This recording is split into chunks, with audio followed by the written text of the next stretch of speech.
Je suis Bertrand Michaud, vétérinaire praticien exclusif en ophtalmologie, et je vous propose de découvrir en un clin d'œil l'ophtalmologie vétérinaire les yeux fermés. Ce podcast mensuel est réalisé en partenariat avec le laboratoire TVM, une marque du groupe Dome Pharma, engagée depuis plus de 40 ans dans le développement de produits d'ophtalmologie vétérinaire. Nous les remercions pour leur soutien logistique et la totale liberté de contenu qu'ils nous ont offert.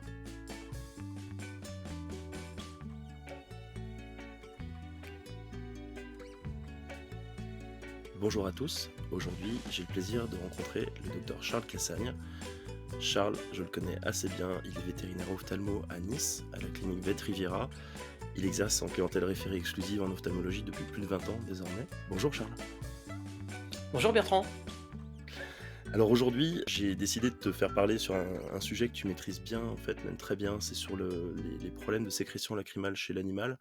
On a intitulé cet épisode «Quand on n'a même plus les yeux pour pleurer», parce que des fois on a des animaux qui, comme chez l'homme, peuvent avoir un problème d'œil sec. Avant de commencer, j'aurais aimé savoir, je pose toujours la même question aux intervenants, pourquoi est-ce que toi tu as décidé de faire de l'ophtalmologie en particulier?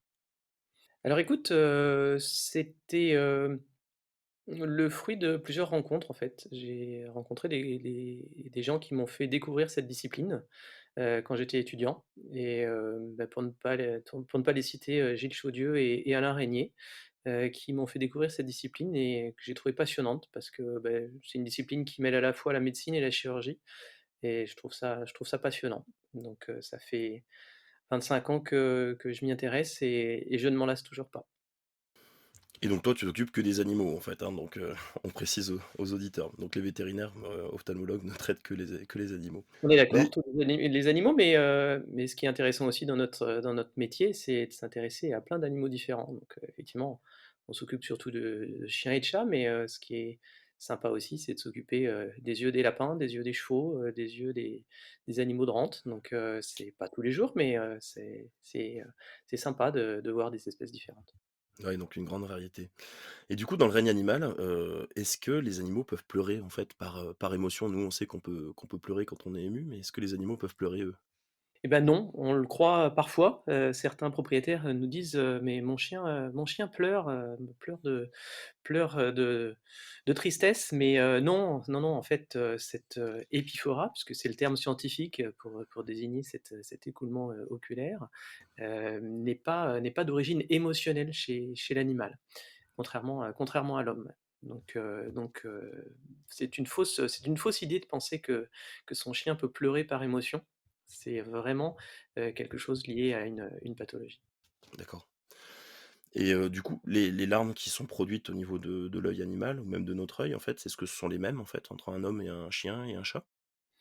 Alors oui, c'est très proche et la composition, des larmes est, très proche et elle est par contre, on pourrait penser que c'est essentiellement, une sécrétion, exclusivement une sécrétion aqueuse comme de l'eau, mais il y a pas que ça en fait. C'est effectivement essentiellement de l'eau, mais il y a pas que de l'eau, heureusement, parce que sinon s'il y avait que de l'eau et pas la couche, lipidique qui est en surface, eh beh, ces larmes, elles s'évaporeraient très, très vite. Donc, en plus de l'eau, il y a à la fois des lipides qui sont à la surface pour éviter l'évaporation des larmes et puis il y a aussi une couche qu'on dit, mucinique qui est à la partie la plus, profonde des larmes, qui permet l'adhésion à la cornée et donc, la protection correcte de la surface, oculaire. C'est d'ailleurs leur fonction essentielle à ces larmes, c'est de protéger, ce qu'on appelle la surface oculaire, c'est-à-dire la cornée et la conjonctive. Donc la fonction principale donc des larmes, c'est vraiment, de protéger et de mouiller, c'est ça? Est-ce qu'il y a d'autres fonctions que les larmes peuvent composer? Protéger et mouiller, en fait, les larmes, elles ont cette fonction essentielle en permanence et en association avec, ce qu'on appelle le clignement, palpébral, hein, le réflexe de mouvement des paupières, régulier, beh, elles permettent d'évacuer toutes les petites cochonneries qui viendraient au contact de l'œil. Si on n'a pas, ou moins de larmes, eh bien, en permanence, l'œil est agressé par des petits corps étrangers, des poussières qui vont agresser la surface oculaire et donc ces larmes, elles permettent de nettoyer cette surface oculaire en permanence. On parle de torrent lacrymal, c'est une image que j'aime beaucoup, parce que, elle image bien cette fonction, c'est-à-dire que comme un torrent, elle va balayer, emmener toutes les cochonneries, grâce au mouvement des larmes, ces larmes vont être évacuées avec les petits micro-débris et puis vont être, renouvelées très régulièrement. Et quand on a une modification, tu me parlais des différentes compositions des larmes en fait, la partie mucinique, lipidique et la phase aqueuse. Qu'est-ce qui doit alerter le propriétaire en fait, quelle modification de l'aspect, des sécrétions oculaires doit alerter le propriétaire? Alors les 1 signes d'un déficit lacrymal, d'un défaut de sécrétion des larmes ou un défaut de qualité des larmes, ça va être, d'abord une rougeur oculaire souvent, donc des conjonctives qui vont être un petit peu plus rouges que la normale et puis, des sécrétions alors qu'on peut prendre pour des sécrétions, purulentes, mais en fait c'est pas du pus, c'est ce qu'on appelle de la chassis. C'est du mucus en fait. Pourquoi? Parce que quand il y a pas suffisamment de larmes, le réflexe de la, conjonctif, de la surface oculaire, ça va être de sécréter plus de mucus et donc ces sécrétions, mucoïdes, elles vont, être assez importantes et on va voir, le matin, sur son chien un œil, l'aspect d'un œil collé, hein, avec ces sécrétions de mucus, à l'angle de l'œil qui peuvent être, assez importantes, hein et ça va être vraiment le 1er signe et puis après dans un 2e temps et bien on va avoir, donc des conjonctivites importantes et puis, des kératites puisque la cornée n'est plus correctement protégée, donc elle va être, agressée par, des petits corps étrangers, et elle va, développer, une vascularisation là aussi, alors que là normalement la cornée c'est parfaitement, lisse, brillant, transparent et sans vaisseaux et ces vaisseaux ils vont se développer progressivement à la surface de la cornée et puis après dans les phases les plus chroniques, on peut avoir, une pigmentation qui s'installe lorsqu'il y a une inflammation chronique de la cornée. Cette cornée va se pigmenter avec un afflux de mélanocytes et donc une opacité et noirâtre qui va s'installer sur la cornée, en particulier sur les chiens, brachycéphales, hein, avec, qui ont une exophtalmie un peu physiologique, hein, des yeux un peu globuleux, donc des cornées qui vont se pigmenter et ça peut aller même jusqu'à une perte de la vision. Donc du coup, ça peut être grave en fait, hein, sur l'évolution. On peut avoir jusqu'à une perte de la vision, surtout sur des animaux, comme tu dis, prédisposés, comme les bulldogs, les shih tzus, tous ces chiens qui ont des yeux qui ressortent un petit peu de l'orbite en fait, hein. Bien sûr et ça peut être grave si ça n'est pas traité, à temps, et je citerai aussi une autre race très prédisposée à la pigmentation, c'est le carlin, qui est le spécialiste de la pigmentation cornéenne et c'est une affection qui peut mener à une cécité. Donc il faut prendre ça au sérieux, c'est pas anodin et ça nécessite, un traitement, au long cours. Donc et plus on va démarrer ce traitement, tôt, meilleurs seront les résultats. D'accord. Et bah, justement, en parlant de traitement et de précocité de prise en charge du traitement, est-ce que c'est une maladie qui atteint surtout les animaux âgés? Alors oui, ça atteint, préférentiellement les animaux, âgés, généralement à partir de l'âge de 7 8 ans. Après tout dépend de la cause cette sécheresse oculaire. Si, la cause et c'est ce qu'on rencontre le plus fréquemment est une inflammation des glandes lacrymales, ce qu'on appelle une infiltration lymphoplasmocytaire, des glandes lacrymales, c'est donc une cause dysimmunitaire. Ça atteint généralement les chiens à partir de l'âge de 7 8 ans. Et le traitement, sera étiologique, sera spécifique de cette inflammation des glandes lacrymales. Maintenant, on rencontre c'est plus rare, mais on rencontre aussi des anomalies congénitales. Il y a certains chiens, comme par exemple les Yorkshire, qui peuvent, avoir une atrophie de ces glandes lacrymales et donc, une absence ou un défaut de développement de ces glandes lacrymales avec, une absence de larmes. Ces chiens ne vont pas produire de larmes, donc là ça peut concerner aussi des animaux très jeunes. D'accord. Tu me parles de glandes lacrymales, en fait, au pluriel? Moi, je croyais que enfin, d'habitude, on disait qu'il y avait juste une seule glande, en fait. Chez les animaux, il y a d'autres glandes lacrymales que la glande principale? Exactement. Il y a 2 glandes lacrymales. Là, on parle des glandes qui produisent cette fameuse phase aqueuse des larmes, hein, la phase, la plus importante en quantité des larmes. Il y a 2 glandes lacrymales sur chaque œil. La glande lacrymale principale et ce qu'on appelle la glande nictitante, qui est située à la base de la membrane nictitante, ce qu'on appelle, vulgairement la troisième paupière et cette glande nictitante, qu'on appelle parfois la glande accessoire et qu'on ne devrait pas appeler la glande accessoire, hein, parce qu'elle produit 30 à 50 des larmes, elle a aussi une grande importance. D'accord. Et du coup, quand on a des chiots, des jeunes chiots, pareil, toujours dans ces races prédisposées à museau-court, en fait, qui ont des glandes qui ressortent, toi, il faut les remettre en position, il faut surtout pas les enlever. Tu conseilles de les remettre en position assez rapidement? Alors effectivement, c'est des choses qu'on observe assez régulièrement sur des races, molossoïdes notamment. Ce sont des donc c'est ce qu'on appelle la luxation de la glande nictitante.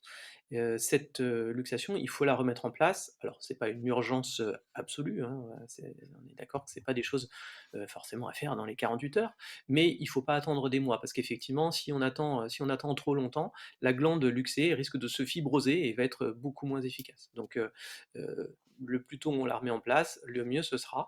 C'est une chirurgie, qui est, plutôt sympa à faire et qui est accessible à tous, et on peut, elle est vraiment, assez, c'est un geste un petit peu technique, mais c'est une chirurgie plutôt sympa à faire et il faut bien sûr éviter absolument de retirer ces glandes lacrymales comme on le faisait, il y a 30 ans. Ça c'était une erreur. Pourquoi? Bah, parce que les chiens qui sont prédisposés à la luxation de la glande, nictitante sont également prédisposés à la sécheresse oculaire. Donc, si on leur retire ces glandes nictitantes, on leur retire à peu près 50, 30 à 50 du potentiel de sécrétion des larmes. Donc, c'est vraiment risqué, des complications. C'est la seule véritable indication de retirer une glande nictitante, c'est dans des cas très rares où on a des tumeurs des glandes nictitantes sur des chiens âgés. Mais sur un jeune chien, il faut jamais retirer la glande nictitante. Et donc fondamentalement, sur la kératoconjonctivite sèche, c'est la maladie dont on parle aujourd'hui en fait, donc cette sécheresse, donc cette diminution de la production de la phase aqueuse, du film lacrymal précornéen. Quels sont les mécanismes en fait d'apparition du problème en fait chez le chien âgé? Comment ça se passe?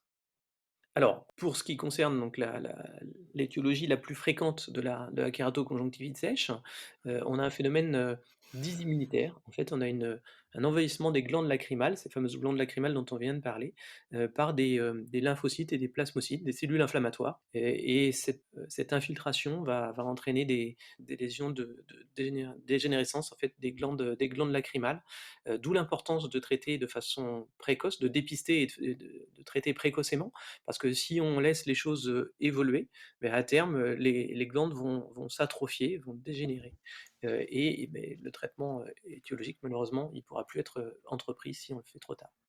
D'accord. En signe d'appel, tu me parlais tout à l'heure de l'épaississement des sécrétions lacrymales quand on avait un problème de sécheresse oculaire.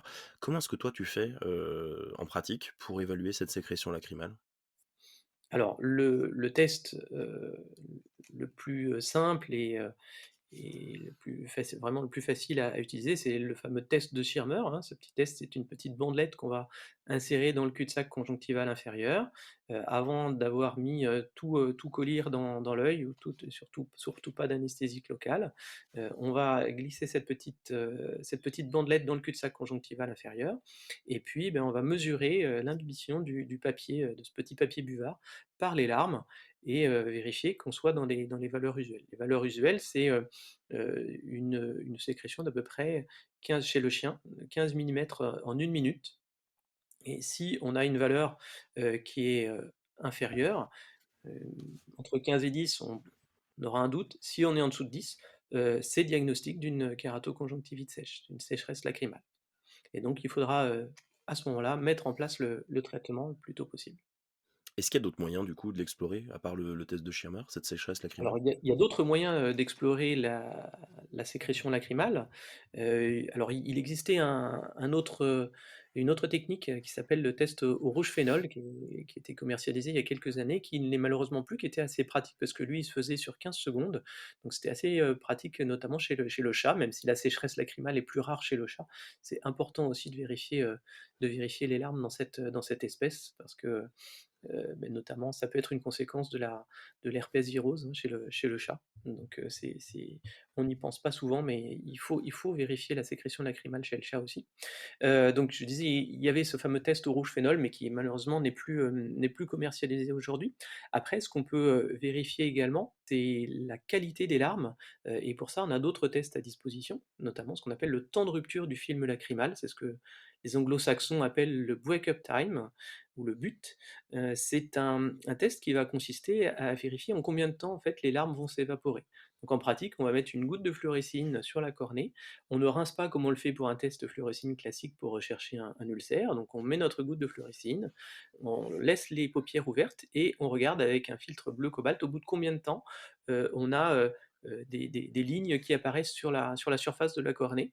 C'est ce qu'on appelle la rupture du film lacrymal et si ce temps de rupture est inférieur à 30-45 secondes, c'est que les larmes s'évaporent trop vite et qu'on a sans doute un problème, cette fois non pas au niveau des glandes, lacrymales, au niveau des glandes lacrymales qui sécrètent la partie aqueuse, mais probablement au niveau des glandes de mébomus qui sécrètent, le fameux, film lipidique, hein, qui permet, d'éviter l'évaporation de ces larmes.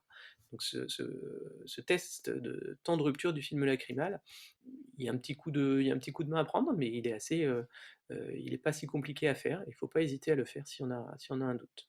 Ça marche. Donc ce que tu nous dis là, c'est que finalement, on a la sécheresse, lacrymale classique, mais on a aussi des troubles qu'on va dire qualitatifs du film lacrymal, qui font que tes larmes vont pas bien tenir sur l'œil, c'est ça?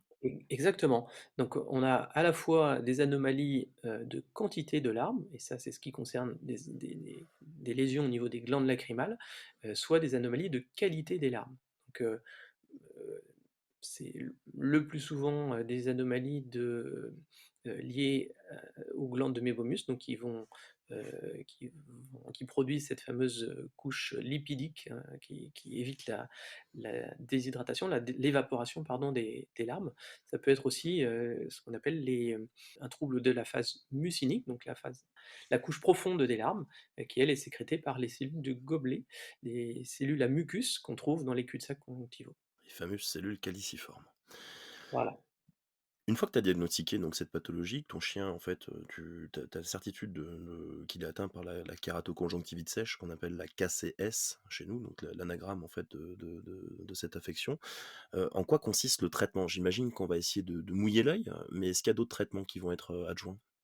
Alors effectivement, le traitement, ce qu'on va appeler le traitement symptomatique, hein, c'est de compenser le déficit lacrymal et donc d'utiliser des lubrifiants et là, il faut en utiliser, beaucoup, hein. Chez l'homme, lorsqu'on souffre de KCS, votre ophtalmo va vous demander de garder, votre flacon dans la poche et de mettre toutes les heures, dans l'œil pour limiter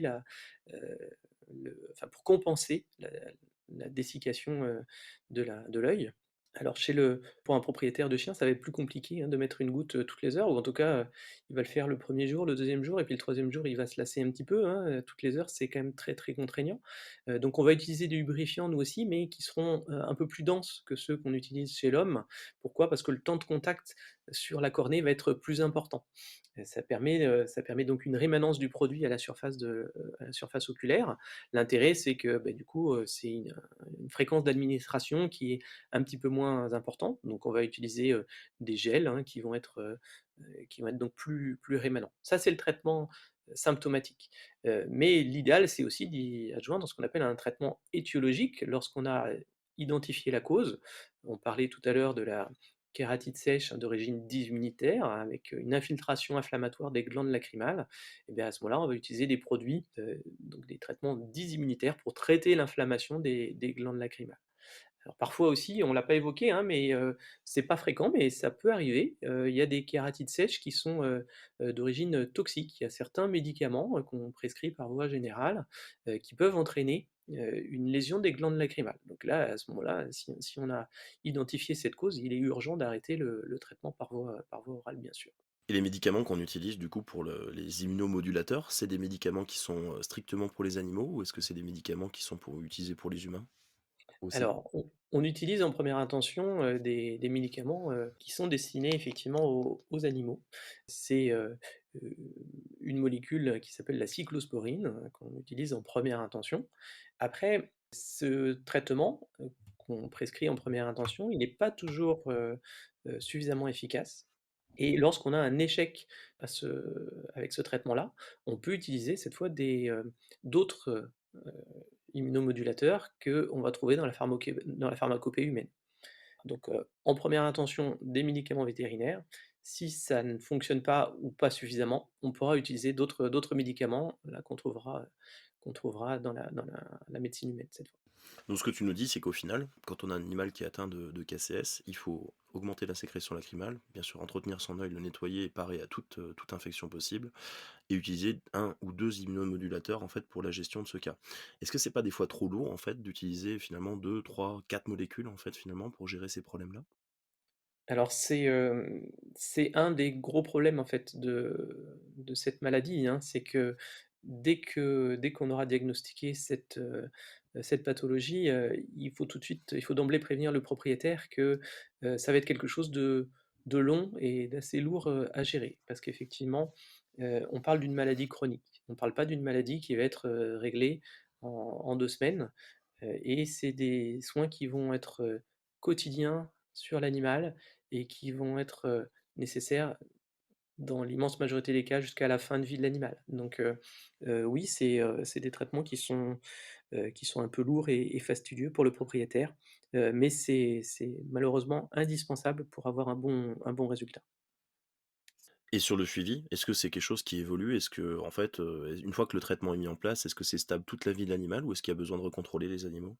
Alors il y a nécessité de faire une fois que le diagnostic est fait et qu'on a mis en place le traitement, il y a un premier contrôle à faire assez rapidement, hein, pour vérifier que le traitement fonctionne correctement. On parlait de ce fameux traitement à la cyclosporine, pour juger vraiment de son efficacité, il y a une réévaluation de la sécrétion lacrymale à faire, idéalement dans le mois qui suit l'initiation du traitement.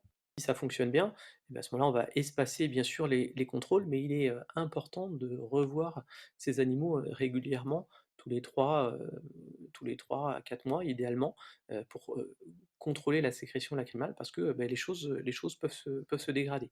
On n'a jamais, c'est jamais acquis. Donc oui, bien sûr, ce sont des animaux qu'il faut revoir, régulièrement.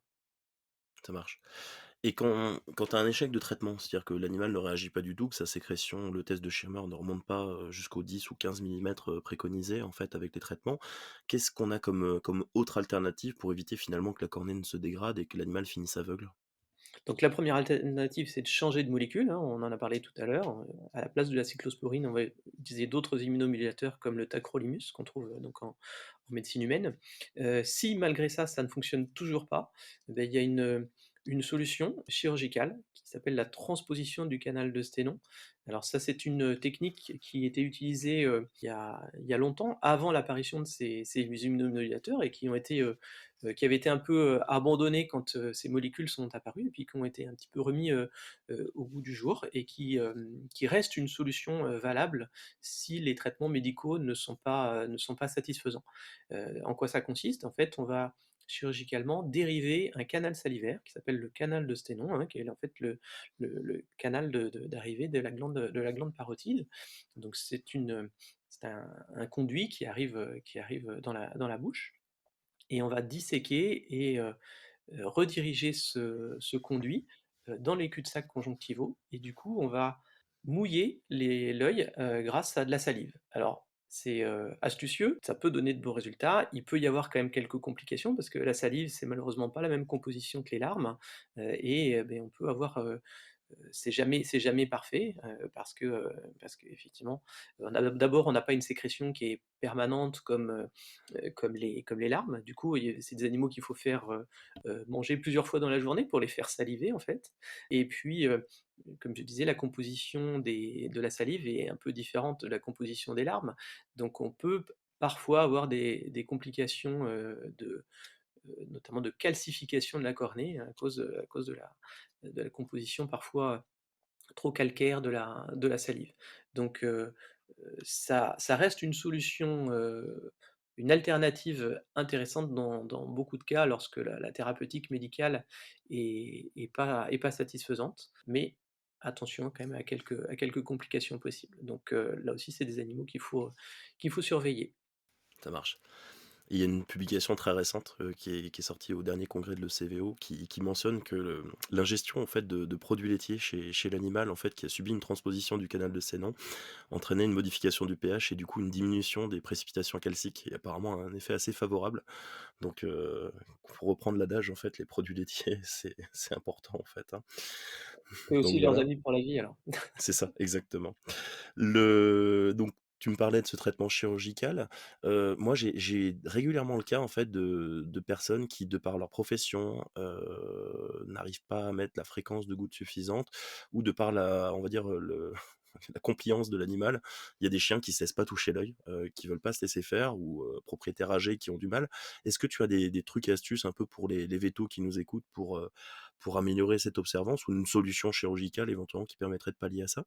Oui, il y a aussi, une autre option, qui est plus récente, qui consiste, en fait, plutôt que d'administrer de la cyclosporine sous forme de pommade ou de collyre, de d'implanter sous la conjonctive en fait, un petit implant à libération prolongée qui va permettre de libérer cette fameuse molécule, pendant alors en théorie c'est pendant 6 mois, en pratique ça peut même durer un petit peu plus longtemps. Donc c'est un geste, chirurgical, qui est, intéressant aussi. La difficulté c'est de se procurer ce fameux implant, parce qu'il faut le commander, aux États-Unis. Alors forcément c'est un petit peu coûteux, mais ça peut être une solution extrêmement intéressante sur, comme tu l'as dit, un animal qui est pas très coopératif ou un propriétaire qui n'arrive pas à traiter son animal, enfin qui n'a pas le temps de traiter correctement son animal. Donc ça, c'est, aussi une solution, récente et extrêmement intéressante pour compenser ce problème-là. D'accord, donc si l'animal ou le propriétaire ne sont pas assez coopératifs, on peut proposer une solution chirurgicale qui est plus une solution de confort, mais qui présente aussi le gros avantage, je pense aussi moi personnellement, d'avoir une diffusion en fait augmentée de la molécule, donc de la cyclosporine, équivalente à comme si on mettait 10 ou 15 fois par jour le collier cyclosporine ou C'est vrai, la c'est pommade vrai. cyclosporine. Voilà, après la limite, c'est que, beh, c'est un geste qu'il faudra renouveler une fois que l'implant ne fera plus effet. Donc il faudra aller, retirer, retranquilliser à nouveau l'animal, retirer l'implant et en mettre un nouveau. Et ça peut être effectivement une solution pour ces cas un peu compliqués. On parle des déficits lacrymaux, est-ce qu'il peut y avoir aussi des problèmes d'excès de sécrétion lacrymale chez l'animal et comment ça doit alerter le propriétaire en fait ça?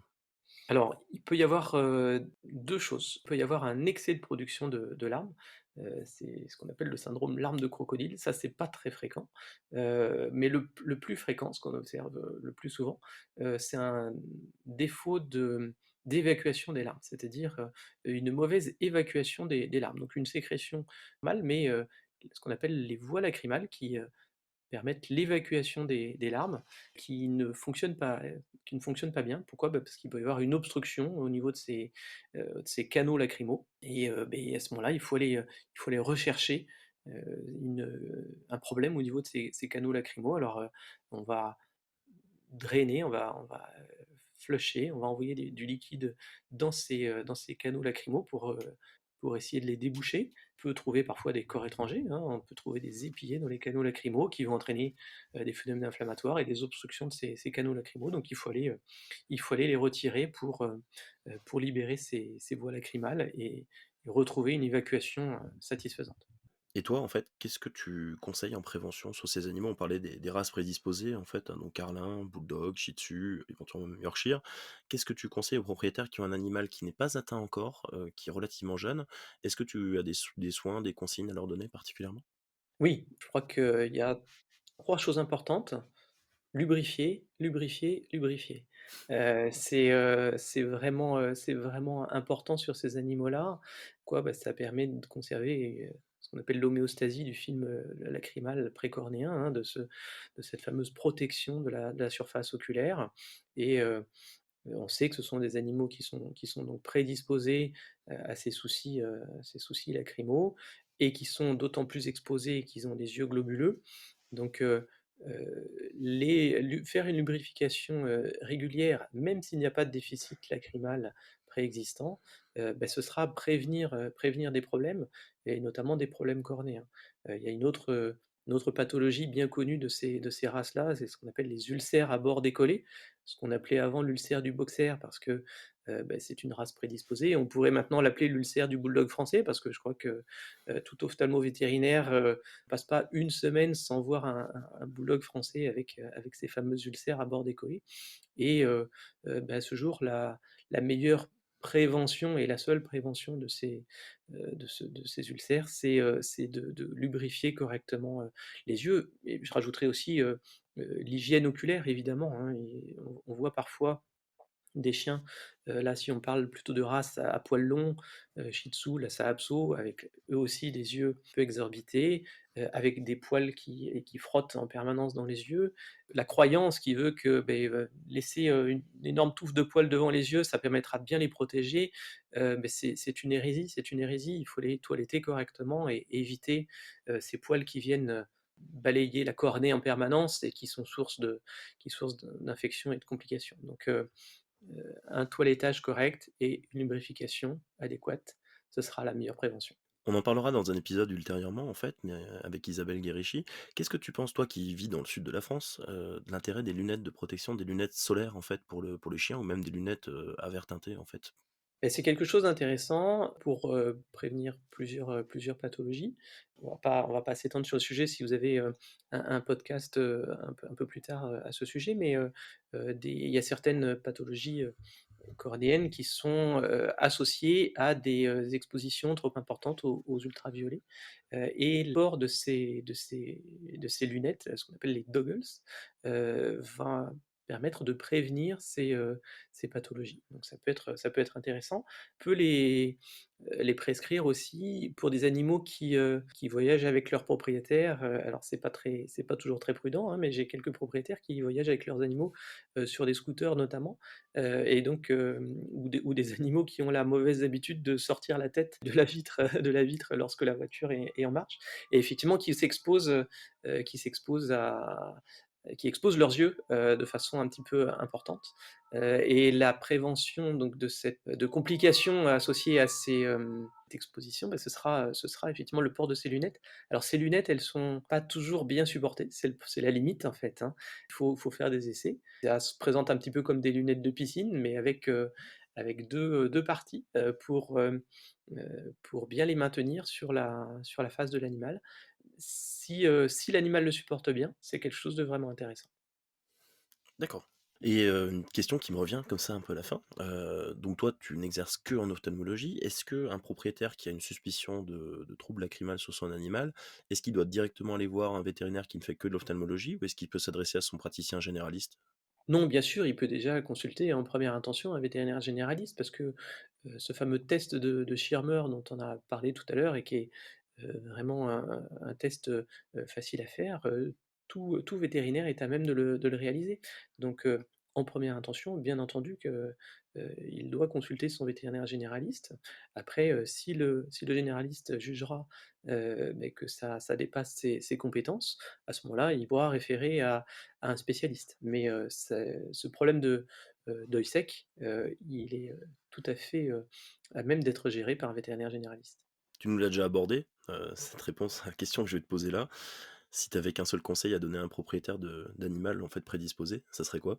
Observez-le bien, coupez-vous bien de ses yeux, nettoyez régulièrement et puis, si vous avez le moindre doute, vous, consultez votre vétérinaire, qui vous prescrira, une lubrification, cornéenne. Très bien. Je pense qu'on a fait le tour de la question. En tout cas, Charles Cassane, je tenais à te remercier sincèrement, pour tes compétences, pour, ta science que tu nous as apportée aujourd'hui et ton approche vraiment intéressante, en fait, sur le sujet. On rappelle à nos auditeurs que vous pouvez retrouver le docteur Charles Cassane et la clinique vétérinaire Vetrivira. Vous avez d'ailleurs déménagé très récemment, en fait, dans un tout nouveau local à Nice. Donc si vous avez un trouble majeur sur l'œil de votre animal, pas seulement un problème de kératoconjonctivite sèche, n'hésitez pas à le contacter. À bientôt Charles. Merci Bertrand, bonne journée à toi.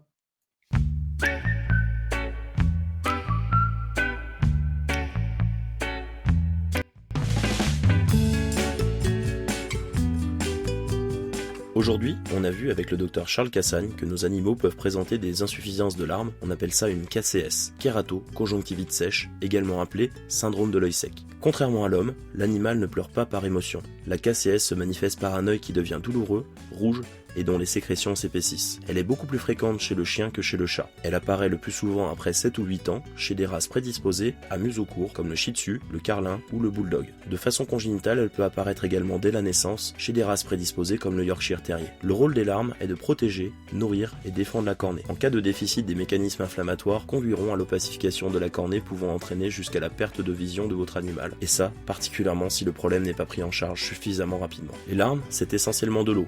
Une phase aqueuse muqueuse sécrétée par 2 glandes lacrymales, la principale au-dessus de l'œil et l'accessoire qui se trouve à la base de la 3e paupière. Mais il y a également 2 interfaces, une muqueuse qui fait le contact avec la cornée et une couche lipidique qui évite l'évaporation des larmes. En cas de suspicion, le vétérinaire quantifiera les larmes à l'aide du test de Schirmer et évaluera la qualité du film lacrymal. Le traitement fait appel à des agents mouillants pour hydrater l'œil ainsi que des molécules immunomodulatrices. En cas de difficulté à appliquer les traitements ou d'inaction des médicaments, on pourra recourir à des interventions chirurgicales. En prévention, les propriétaires de chiens à risque peuvent appliquer des produits lubrifiants vétérinaires, bien nettoyer et entretenir l'œil de leur compagnon, voire leur faire porter des lunettes de protection. N'hésitez pas à en parler à votre vétérinaire lors de la prochaine visite de votre compagnon, il saura vous conseiller et détecter toute anomalie de l'œil de votre compagnon.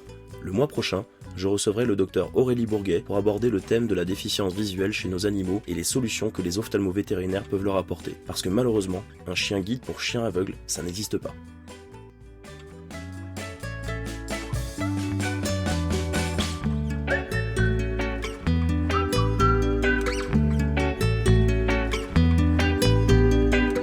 Pour être sûr de ne pas rater les prochains épisodes de l'œil au clébard, pensez à vous abonner sur votre plateforme d'écoute et pour aller encore plus loin, rendez-vous sur visionanimal.fr.